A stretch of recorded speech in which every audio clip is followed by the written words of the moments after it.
Hey, Sacred City of Moline, Pastor Sam here with your midweek update. I've got a few things that I want to let you know about and hopefully put on your calendar. First of all, one of the things that we are our identity as a learner.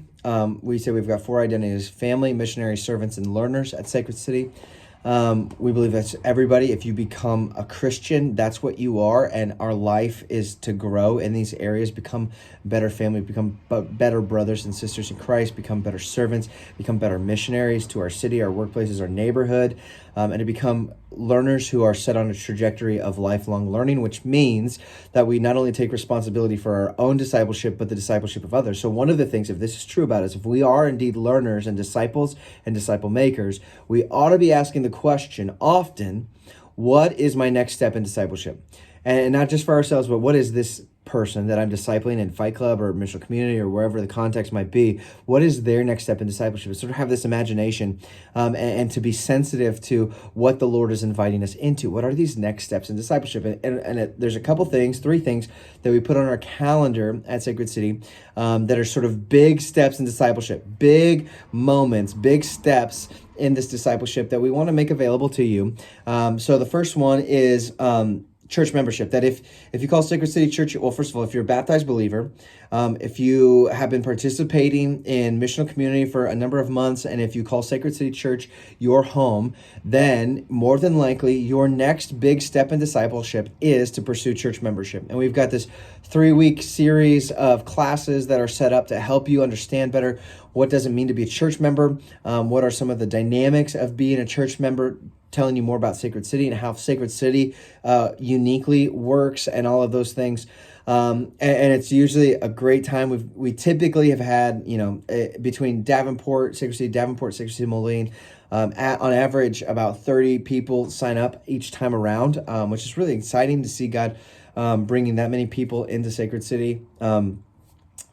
However, we've had a pretty low enrollment this time around, where I know we've had a couple people from Sacred City Moline express interest, wanting to take that next step, and there's been a few people in Davenport, but it's still a pretty low number. So what we're going to do is push this round of church membership back into February, when we would normally have our winter. So if you've been chomping at the bit, you're ready to get after it, I'm sorry, you got to wait just a little bit longer, but February will come fast, I promise.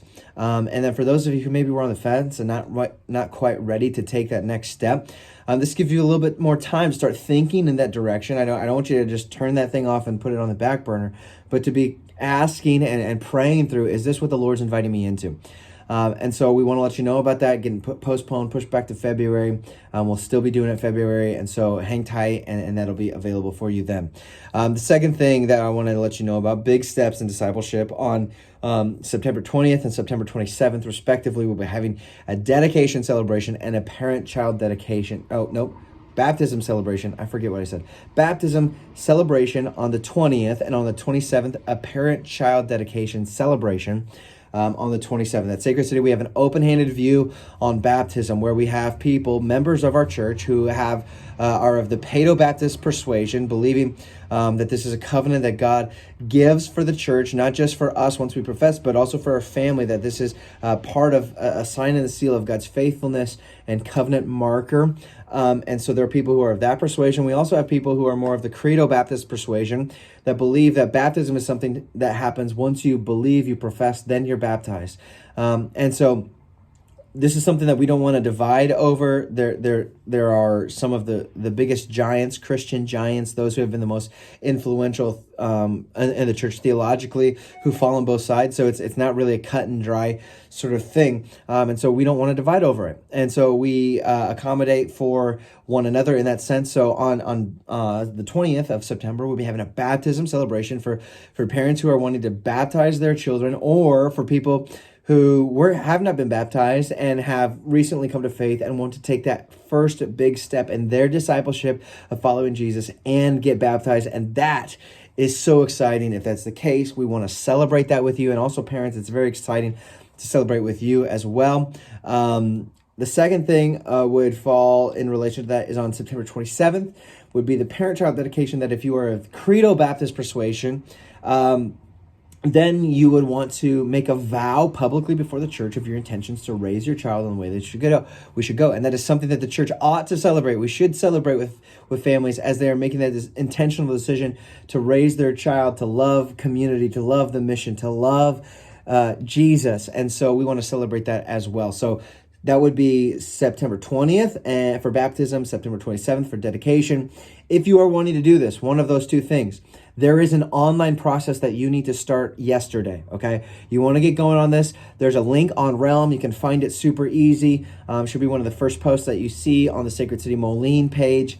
Or just shoot me a message and I will get those links to you so you can get to work on those. We want you to be informed. We want you to help you to understand the weightiness of the decision to be baptized or do parent-child dedications. And so that stuff is there to help you and to help you understand.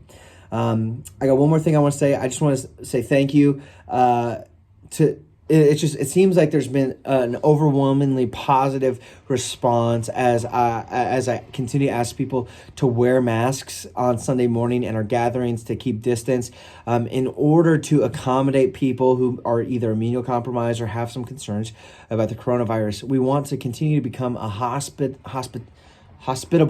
environment for people to come in where they desire to be, so they can be fed spiritually, where they can still be in the presence of brothers and sisters, even though we might be behind a mask, but we're still there, and we want to just have a space where people feel welcomed. So I want to thank you guys for being troopers. I know not everybody likes it. First of all, not everybody wants to wear masks. So for those of you who maybe are of the persuasion that we should be wearing masks all the time, I just want you to see the sacrifice that some of the people who don't think like you are making in order to accommodate you. And for those of you who would rather not wear masks, I just want to just continue to encourage you to step into this act of Christian brotherly, sisterly love and lay your preferences down for the inclusion and the ability to adapt to the preferences of others. I really think that is one of the keys here. It's not going to matter whether we wear face masks or not at the end.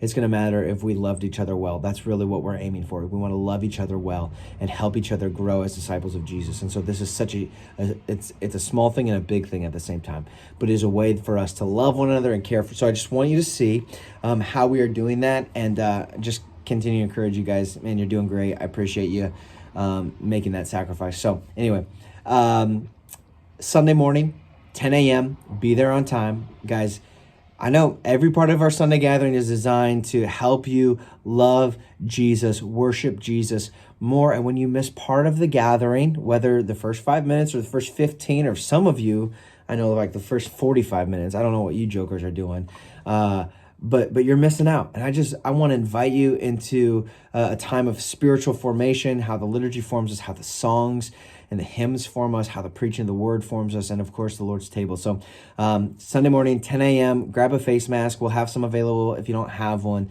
Coffee will be on for you, and I can't wait to see you and move forward in our sermon on the Mount. We're continuing our series, Practicing the Way of Jesus, and we're looking at the third Beatitude this week. So I'm looking forward to it. Love you guys. Grateful for you. Praying for you.